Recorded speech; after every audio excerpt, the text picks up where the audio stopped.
Hello friends, welcome and welcome back to my YouTube channel. तो आज के इस वीडियो में हम देखने वाले हैं बहुत ही ज़्यादा इंपॉर्टेंट टॉपिक के बारे में। तो देख सकते हैं आप, आज का हमारा टॉपिक है क्लास 12th इंग्लिश 2024 संपूर्ण किताब के सबसे ज़्यादा महत्वपूर्ण क्वेश्चंस को देखने वाले। ठीक है, इंग्लिश की बुक के संपूर्ण किताब के सबसे ज़्यादा 50 इडियम्स एंड फ्रेजेस को आज के इस वीडियो में देखेंगे। ठीक है, बहुत ही ज़्यादा इंपॉर्टेंट होने वाला है आज का वीडियो। आज का जो वीडियो है वो बहुत ही ज़्यादा मोस्ट इंपॉर्टेंट होने वाला है। ठीक है, आज हम क्या करेंगे, आज के जो हमने इडियम्स एंड फ्रेजेस लिए हैं वो हम आपका प्रीवियस ईयर पेपर से लिया है, मॉडल पेपर से लिया है और अनसॉल्व्ड पेपर से छांट के लिया, जो कि हर साल बोर्ड एग्जाम में पूछे जाते हैं। ऐसे इडियम्स फ्रेजेस को आज के इस वीडियो में देखेंगे। ठीक है, तो बिना टाइम वेस्ट किए आपका चलिए स्टार्ट करते हैं हमारे इडियम्स एंड फ्रेजेस। इनको हिंदी में मुहावरे और लोकोक्तियां कहा जाता है। ठीक है, तो हमारा पहला इडियम्स एंड फ्रेज है ups and down. Ups and downs, ups and downs का मतलब क्या होता है? उतार और चढ़ाव। अप्स एंड डाउन्स का मतलब होता है उतार और चढ़ाव। अब मुहावरे और लोकोक्तियों में होता क्या है, पहले उसका अर्थ लिखना होता है, फिर उसको अपने वाक्य में प्रयोग करना होता है, यही तो होता है। तो इंग्लिश में भी वैसा ही करना है। आपको क्या किया जाएगा, इडियम्स एंड फ्रेजेस दी होंगी, फिर उसका हमें अर्थ लिखना पड़ेगा और फिर क्या करना पड़ेगा, उसको अपने वाक्य में प्रयोग करना पड़ेगा, एक इंग्लिश सेंटेंस बनाना पड़ेगा। ठीक है, तो अप्स एंड डाउन्स का मतलब होता है उतार एंड चढ़ाव, उतार और चढ़ाव। ठीक है, तो हो क्या जाएगा, one has to see ups and downs in one's life. ठीक है, इसका मतलब हो जाएगा इन वंस ऑफ लाइफ, व्यक्ति को अपने जीवन में, व्यक्ति को लाइफ अपने जीवन में, व्यक्ति को अपने जीवन में उतार और चढ़ाव तो देखने ही पड़ते हैं। कोई भी व्यक्ति हो उसको अपने जीवन में क्या करना पड़ता है, उतार और चढ़ाव, यानी सुख और दुख तो देखना ही पड़ता है। ठीक है, सुख और दुख का फेस क्या होता है, उतार चढ़ाव का फेस होता है। ठीक है, तो व्यक्ति को अपने जीवन में उतार चढ़ाव तो देखना ही पड़ता है। ठीक है, तो अगला हमारा इडियम्स और फ्रेजेस क्या है, टू एंड फ्रो।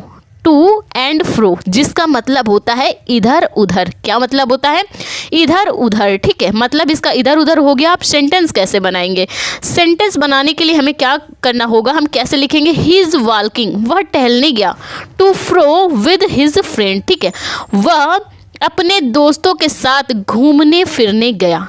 टहलना यानी घूमना फिरना, वह अपने दोस्तों के साथ घूमने फिरने गया। कहाँ, इधर उधर घूमने फिरने गया, वह अपने दोस्तों के साथ इधर उधर घूमने फिरने गया। ठीक है, तो ये हमारे इडियम्स फ्रेजेस। अगला हमारा है टू ब्रेक द न्यूज़।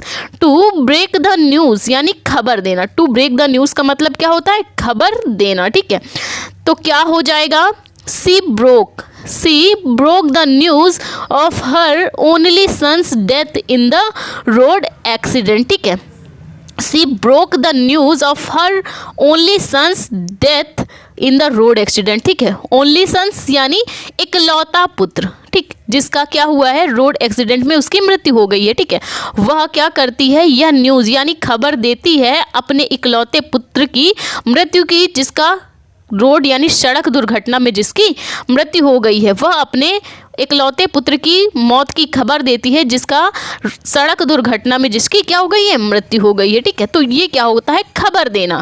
ठीक, तो चलिए देखते हैं हमारा अगला वर्ड कौन सा है, यानी कि इडियम्स फ्रेज कौन से हैं। हमारा अगला इडियम्स फ्रेजेस है to grease the palm. To grease the palm यानी कि घूस देना। टू ग्रीस द पाम का मतलब क्या होता है, घूस देना। ठीक है, मतलब तो हमें पता चल गया। अब इसका सेंटेंस कैसे बनाएंगे। ठीक है, sometimes to get one's work done. ठीक है, sometimes to get one's work done, हमें अपना काम निकालने के लिए, समटाइम्स कभी कभी हमें अपना काम निकालने के लिए, one has to grease the palm. ठीक है, हमें दूसरों के हाथ क्या करने पड़ते हैं, गरम करने पड़ते हैं, या दूसरों के हाथ में हमें तेल लगाना पड़ता है। ठीक है, तेल लगाना यानी कि घूस देना। क्या होता है, नौकरी के लिए कभी कभी हमें क्या करना पड़ता है, दूसरों के तेल लगाना पड़ता है, यानी कि घूस देना पड़ता है, तब नौकरी मिलती है। ठीक है, तो वही कहने का मतलब है कि कभी कभी हमें अपना काम निकालने के लिए दूसरों की हथेली में तेल लगाना ही पड़ता है, यानी कि घूस देना ही पड़ता है। ठीक है, तो चलिए देखते हैं हमारा अगला सेंटेंस कौन सा है। हमारा अगला सेंटेंस है to call on a person. ठीक, to call on a person यानी किसी से मिलने जाना। To call on a person का मतलब क्या होता है, किसी से मिलने जाना। अब इसका सेंटेंस कैसे बनाएंगे, after a long time. After a long time, बहुत दिनों के बाद I called on my friends, मैंने अपने दोस्तों को बुलाया। ठीक है, मैं अपने दोस्तों से मिलने जा रहा हूँ, दोस्तों को मिलने के लिए बुलाया। बहुत समय बाद मैंने अपने दोस्तों को मिलने के लिए बुलाया, या फिर मैं किसी से बहुत दिनों बाद अपने दोस्तों से मिलने जा रहा हूँ। ठीक है, तो आप ऐसे सेंटेंस बना सकते हैं किसी भी इडियम्स या फ्रेज का। ठीक है, किसी भी मुहावरे या लोकोक्ति का इस प्रकार से आपको सेंटेंस बनाना है। ठीक है, तो चलिए देखते हैं हमारा अगला कौन सा है। हमारा अगला इडियम्स एंड फ्रेजेस है to win laurels. To win laurels, ठीक है, बहुत ही ज़्यादा मोस्ट इंपॉर्टेंट है और हर साल बोर्ड एग्जाम में ज़्यादातर आता है। ठीक है, टू विन लॉरेल्स यानी कि इज्जत पाना। इसका मतलब क्या होता है? इज्जत पाना। ठीक, I have won my laurels in my career, मैंने अपने करियर में आई हैव वॉन बहुत सारे लॉरियर यानी बहुत ही इज्जत पाई है। मैंने जो अपना पूरा करियर है, ज़िंदगी में जो भी मेरा जितना काम है, मेरा जो करियर है, ठीक है, कोई नौकरी करता है तो वो उसका करियर हो गया। ठीक है, तो मैंने अपने करियर में बहुत सारी इज्जत कमाई है। वॉन यानी जीतना होता है ना, तो मैंने अपने करियर में बहुत सारी इज्जत कमाई है। ठीक है, अगला हमारा वर्ड है to nip in the bud. To nip in the bud, अब इसका मतलब क्या होगा? टू निप इन द बड यानी कि प्रारंभ में ही कुचल देना। ठीक है, सांप अपने बिल से मुंह निकाले तो उसको पहले ही कुचल दो, इसका मतलब यही होता है। ठीक है, टू निप इन द बड, प्रारंभ में ही कुचल देना। अब सेंटेंस कैसे बनाएंगे? Crime should be nipped, crime should be nipped in the bud always. ठीक है, अपराध को हमेशा जड़ से ख़त्म कर देना चाहिए। ठीक है, अपराध यानी crime should be nipped in the bud always, अपराध को हमेशा प्रारंभ में ही कुचल देना चाहिए यानी जड़ से ही ख़त्म कर देना चाहिए। ठीक है, तो अपराध बढ़ेगा ही नहीं। अगला हमारा सेंटेंस है to beat about the bush. To beat about the bush यानी कि बात को घुमा फिरा कर कहना, सीधे बात को घुमा फिरा कर कहना कि हमें को बुरा भी ना लगे और काम भी निकल जाए। टू बीट अबाउट द बस, बात को घुमा फिरा के कहना। ठीक है, अब इसका सेंटेंस कैसे बनाएंगे? Do not about the bush but come to the point straight.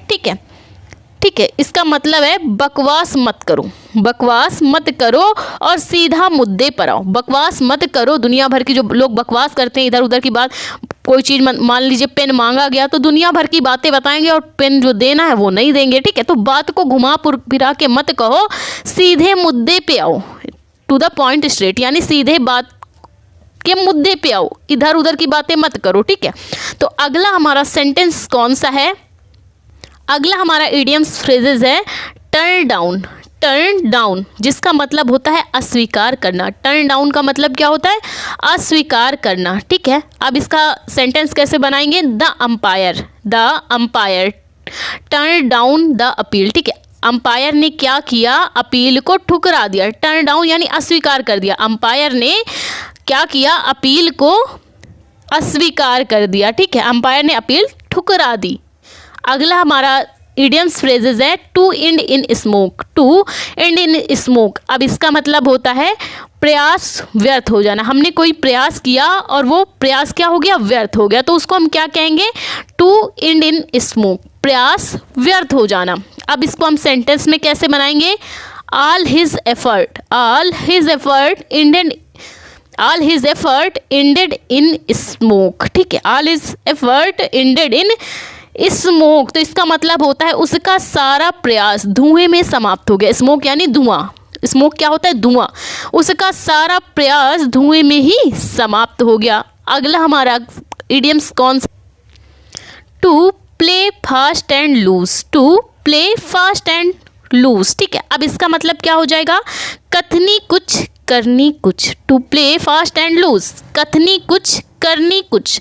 ठीक है, तो अब इसका सेंटेंस कैसे बनाएंगे? आई डोंट ट्रस्ट यू, मैं तुम पर विश्वास नहीं कर सकता, बिकॉज क्योंकि you play fast and loose, क्योंकि तुम तेज भी खेलते हो और धीमा भी खेलते हो। ठीक है, मैं तुम पर बिल्कुल भी विश्वास नहीं कर सकता, भरोसा नहीं कर सकता, क्योंकि तुम कभी तेज खेलने लगते हो, कभी धीमा खेलने लगते हो। ठीक है, to play fast and loose, कथनी कुछ करनी कुछ। ठीक है, कभी धीमा खेलना कभी तेज खेलना, इसीलिए मैं तुम पर विश्वास कर ही नहीं सकता। अगला हमारा इडियम्स कौन सा है? स्क्वायर डील, अगला हमारा इडियम्स है स्क्वायर डील। अब स्क्वायर डील का मतलब क्या होता है? ईमानदारी से भरा लेन देन। स्क्वायर डील यानी कि ईमानदारी से भरा लेन देन, ठीक है।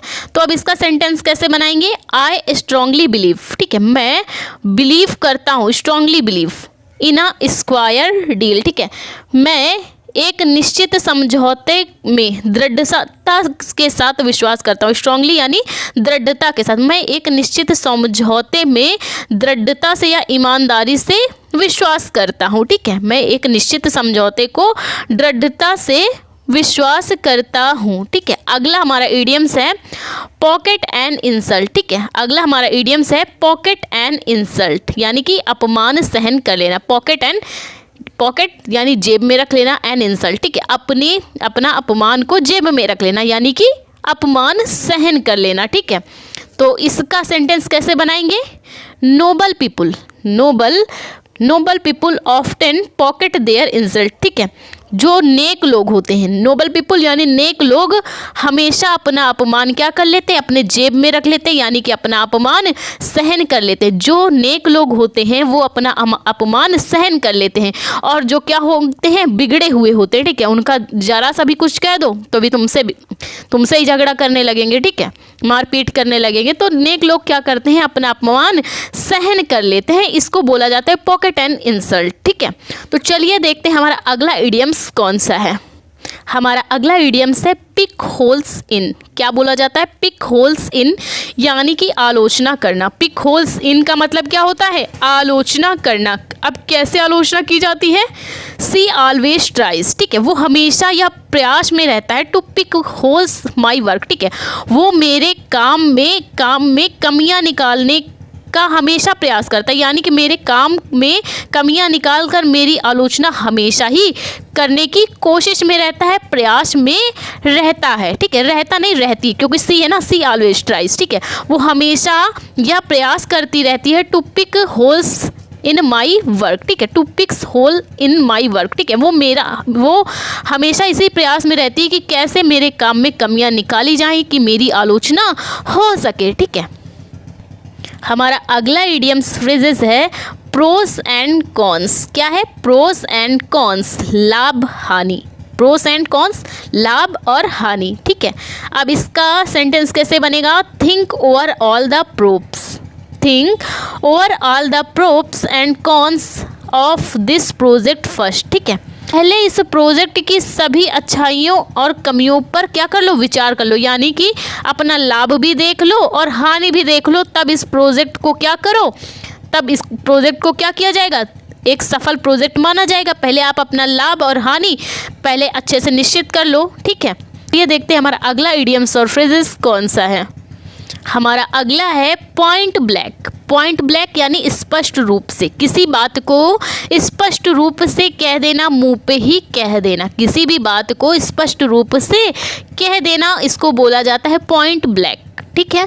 तो सेंटेंस कैसे बनाएंगे? She denied that accusation point blank, ठीक है, क्या बोला जाता है? She denied that accusation point blank, उसने उस अपराध का दृढ़ता के साथ खंडन किया, यानी स्पष्ट रूप से उसको मना किया कि मैंने ये काम किया ही नहीं, तो मुझ पर आरोप क्यों लगाए जा रहे हैं। उसने स्पष्ट रूप से इस बात को का खंडन किया, मना कर दिया, ठीक है। अगला हमारा है आउट ऑफ द वुड।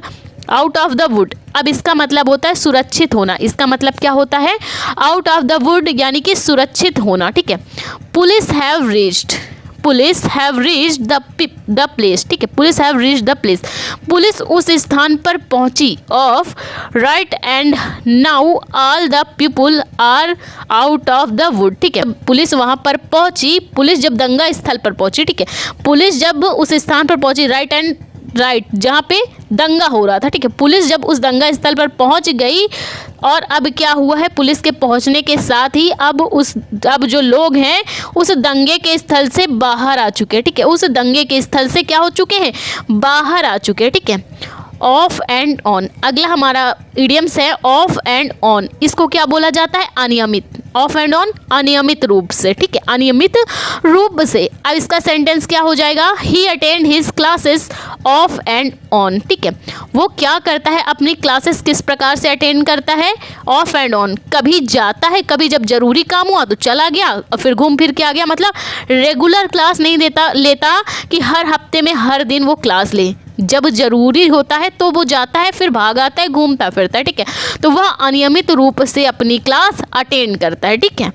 अगला हमारा इडियम्स है नल एंड वॉइड। क्या है, नल एंड वॉइड। कानूनी तौर पर प्रभावी ना होना, ठीक है। जो गरीब तबके के लोग होते हैं वो कानूनी तौर पर प्रभावी नहीं होते, ठीक है। तो इसका सेंटेंस क्या हो जाएगा, the agreement become null and void without verification of the officer. The agreement become null and void without verification of the officer, ठीक है। तो इसका अर्थ हो जाएगा अधिकारी के सत्यापन के बिना, ठीक है। ऑफिसर अधिकारी के सत्यापन के बिना समझौता था, जो एग्रीमेंट यानी समझौता था वो क्या हो गया, रद्द हो गया। अधिकारी के सत्यापन के बिना जो समझौता होना था वो क्या हो गया, रद्द हो गया, क्योंकि वो कानूनी तौर पर प्रभावी नहीं था। इसीलिए अधिकारी के सत्यापन के बिना उसका जो समझौता होने वाला था वो रद्द हो गया। अगर वो कानूनी तौर पर प्रभावी होता, अधिकारी को पैसे दे देता, तो क्या होता, उसका जो ये समझौता वाला था सिस्टम, वो क्या हो जाता, वो कंफर्म हो जाता, ठीक है। लेकिन अधिकारी ने क्या किया, जब अधिकारी को घूस नहीं खिलाई गई तो उसका सत्यापन रद्द हो गया, ठीक है। तो इसको बोला जाता है नल एंड वॉइड, कानूनी तौर पर प्रभावी ना होना। हमारा अगला इडियम्स है move haven and earth. Move haven and अर्थ, ठीक है। अब इसका अर्थ क्या होता है, जमीन आसमान एक करना। मूव हेवन एंड अर्थ, जमीन आसमान एक कर देना, ठीक है। तो सेंटेंस क्या हो जाएगा, I am moving heaven and earth to complete task in the time. मैं समय पर अपना कार्य पूरा करने के लिए मैंने जमीन आसमान एक कर दिया, ठीक है। मैं अपना कार्य यानी कि मैंने टॉपर बनने के लिए, ठीक है, सीधी सी बात पे आ जाते हैं, मैंने टॉपर बनने के लिए इतनी पढ़ाई की कि मैंने ज़मीन आसमान एक कर दिया, यानी कि न रात देखा न दिन देखा, मैंने उतनी पढ़ाई की, ठीक है। मैंने अपना टास्क यानी टॉपर बनने का जो टारगेट था उसको कंप्लीट करने के लिए मैंने क्या किया, दिन रात एक कर दिया। उसी को क्या कहते हैं, ज़मीन आसमान एक करना कहते हैं, ठीक है। मूव हेवन एंड अर्थ यानी कि ज़मीन आसमान एक करना। हमारा अगला इडियम्स है कित एंड किन। क्या है, कित एंड किन यानी कि सगे संबंधी। कित सगे संबंधी, कित एंड किन यानी कि सगे संबंधी। All the kith and kin were at the party with me, ठीक है। मेरे जितने भी सगे संबंधी थे, मैं जिस पार्टी में गया था, ठीक है, मैं जिस शादी में गया था या जिस पार्टी में गया था, मेरे सगे संबंधी सभी लोग वहाँ पे मौजूद थे, ठीक है। मैं जिस पार्टी को मैंने अटेंड की उसमें मेरे सारे सगे संबंधी मौजूद थे, ठीक है। कित एंड किन यानी कि सगे संबंधी। हमारा अगला इडियम्स एंड फ्रेजेस है इन अ फिक्स यानी कि परेशानी में होना। इन अ फिक्स का मतलब क्या हो जाएगा, परेशानी में होना।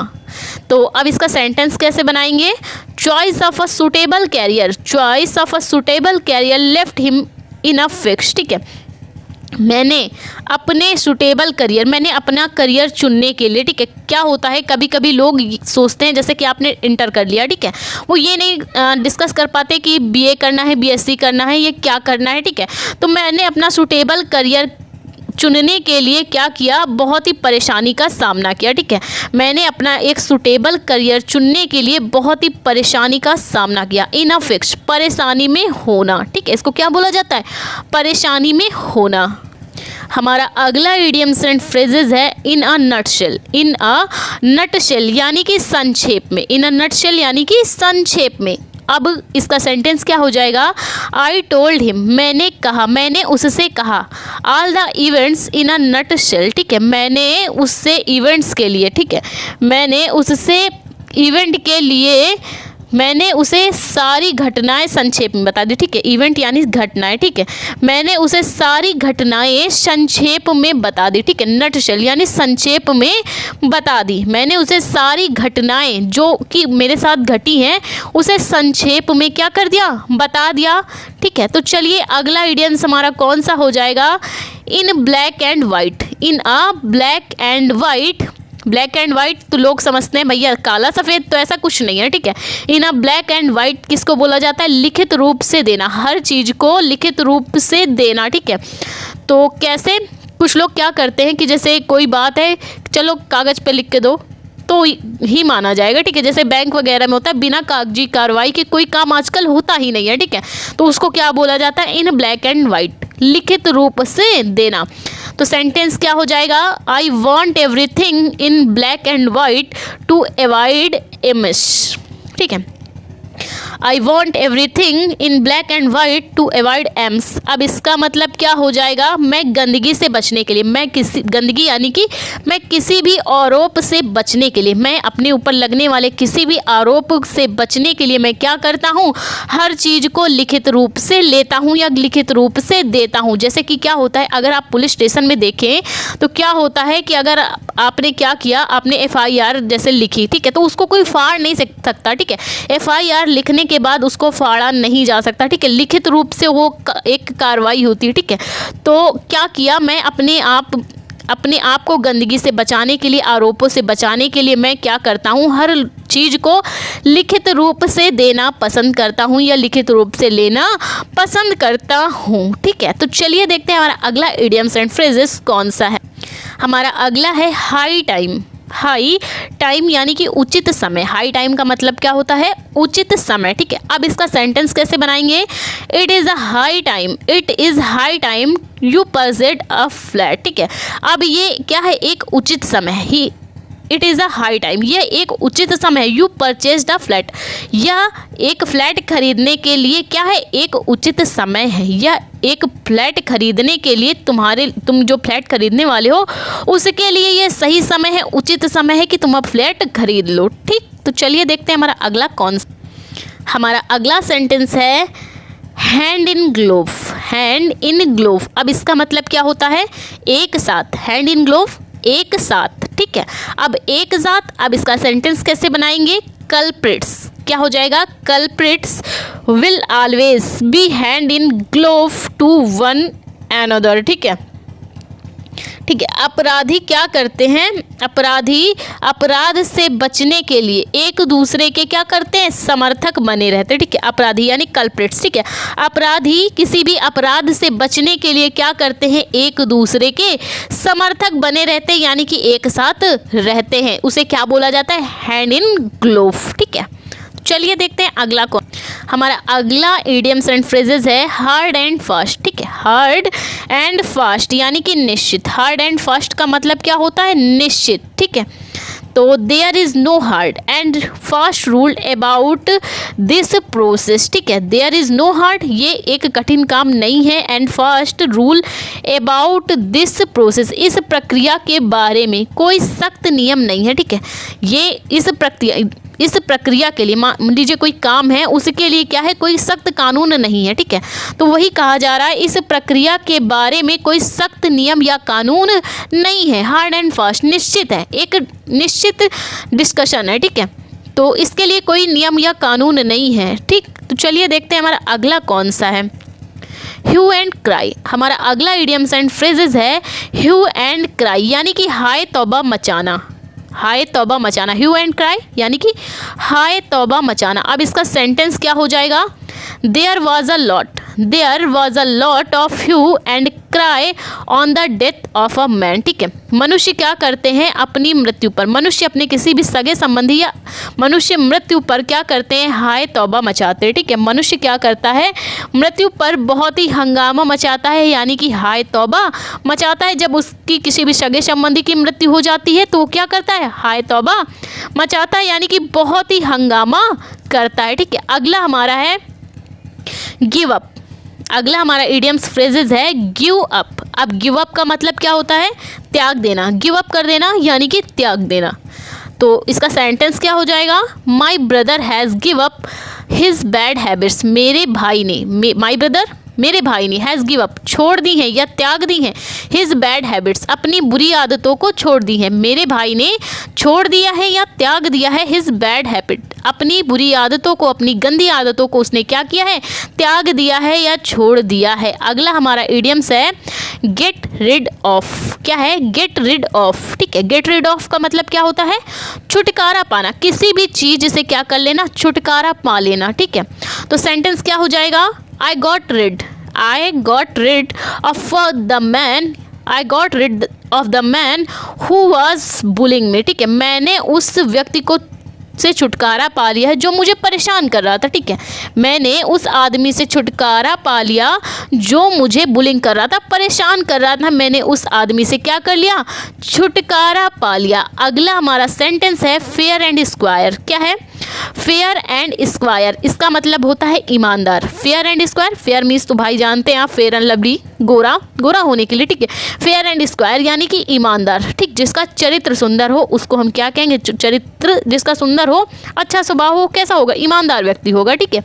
फेयर एंड स्क्वायर, ईमानदार, ठीक। अब सेंटेंस क्या हो जाएगा, one must be fair and square in one business, ठीक है। किसी को भी अपने काम, किसी भी बिजनेस या काम के लिए ईमानदार रहना चाहिए, किसी को भी अपने काम के प्रति ईमानदार रहना चाहिए, अपने व्यवसाय, बिजनेस यानी कि व्यवसाय, किसी को भी अपने काम के प्रति क्या करना चाहिए, ईमानदारी बरतनी चाहिए। अब हमारा अगला इडियम्स एंड फ्रेजेस है अ वाइट एलिफेंट। अ वाइट एलिफेंट भैया एक सफ़ेद हाथी, ठीक है। अ वाइट एलिफेंट, अ सफ़ेद हाथी, एक सफ़ेद हाथी। तो एक सफ़ेद हाथी किसी ने देखा, नहीं देखा ना। एक सफ़ेद हाथी की तुलना यानी बहुत ही ज़्यादा खर्चीली वस्तु, ठीक है, बहुत ही एक्सपेंसिव सी कोई चीज़ है, यानी कि हम उसे खरीद नहीं सकते, ठीक है। उसे क्या बोला जाएगा, अ वाइट एलिफेंट, यानी कि जिस चीज़ को हमारी औकात ही ना हो खरीदने की, ठीक है। तो भाई सफ़ेद हाथी किसी ने देखा, नहीं देखा ना, तो वही चीज़ कही जा रही, अत्यधिक खर्चीली वस्तु जिसको खरीदने की हमारी औकात तक नहीं है, ठीक है। तो उसी चीज़ के बारे में बोला जा रहा है। Buying a Ferrari, buying a Ferrari, Ferrari खरीदने की, इज़ लाइक पोसेसिंग, ठीक है। Buying a Ferrari is like passing है ना, buying a Ferrari is like passing a white elephant to him. Ferrari खरीदना मेरे लिए क्या है, एक वाइट एलिफेंट यानी अत्यधिक खर्चीली वस्तु के समान है, यानी फरारी खरीदना मेरे लिए एक हाथी, सफ़ेद हाथी खरीदने के समान है, ठीक है। भाई सफ़ेद हाथी तो होता ही नहीं है, तो फरारी खरीदना मेरे लिए क्या है, असंभव है, क्योंकि फरारी क्या है, बहुत ही ज़्यादा महंगी चीज़ है, महंगी चीज़ है हमारे लिए, ठीक है। वो क्या है, हमारे लिए एक सफ़ेद हाथी को खरीदने के समान है, या सफ़ेद हाथी को देखने के समान है एक फरारी खरीदना, ठीक है, क्योंकि फरारी क्या है, बहुत ही ज़्यादा एक्सपेंसिव है। हमारा अगला इडियम्स है at large. At large, at large का मतलब क्या होता है, पकड़ से बाहर। एट लार्ज यानी कि पकड़ से बाहर। अब सेंटेंस कैसे बनाएंगे, how could the thief, how could the thief be at large, ठीक है। चोर खुलेआम कैसे हो सकता है, ठीक है। एट लार्ज यानी पकड़ से बाहर कैसे हो सकता है, यानी कि चोर कहाँ होते हैं, चोर तो जेल में होते हैं, तो चोर पकड़ से बाहर कैसे हो सकते हैं, ठीक है। तो यही कहा जा रहा है, चोर पकड़ से बाहर कैसे हो सकते हैं, how could the thief be at large, चोर पकड़ से बाहर कैसे हो सकते हैं। हमारा अगला इडियम्स है एट सिक्सेस एंड सेवन्स, ठीक है। बहुत ही ज़्यादा इंपॉर्टेंट है, अगर आप प्रीवियस ईयर पेपर देखें तो उसमें at large and at six and sevens तो बहुत ही ज़्यादातर ही रिपीट होते हैं, ठीक है। तो इसको तो बिल्कुल नहीं छोड़ना, ठीक है। एट सिक्सेस एंड सेवन्स यानी कि तितर बितर होना, तितर बितर होना, ठीक है। अब सेंटेंस क्या बनेगा, आई फाउंड माई रूम, ठीक है, जब मैं अपने रूम में पहुंचा। At sixes and sevens when I got back home, ठीक है। मैं जब अपने कमरे में पहुंचा, शाम के समय मैं जब अपने घर वापस हुआ, मैं अपने कमरे में पहुंचा, तो वो मेरा पूरा रूम कैसा था, तितर बितर था, यानी कि कोई सामान यहाँ पड़ा है, कोई वहाँ पड़ा है, तो मेरा रूम कैसा था, जब मैं अपने घर पहुंचा तो मेरा रूम कैसा था, तितर बितर था, ठीक है। तो ये थे हमारे पूरी किताब के 50 सबसे ज़्यादा most important idioms and phrases. ठीक है, अगर आपने क्या किया, इन 50 इडियम्स फ्रेजेस को तैयार कर लिया तो इससे बाहर एक भी इडियम्स फ्रेज आपका आने वाला नहीं। ठीक है, इन 50 से आपका फंस जाएगा इडियम्स एंड फ्रेजेस। बस इन 50 इडियम्स एंड फ्रेजेस को तैयार कर लीजिए। ठीक है, अगर आपको समझ में आए हो तो प्लीज़ वीडियो को लाइक, हमारे चैनल को सब्सक्राइब करें। Thank you for watching this video.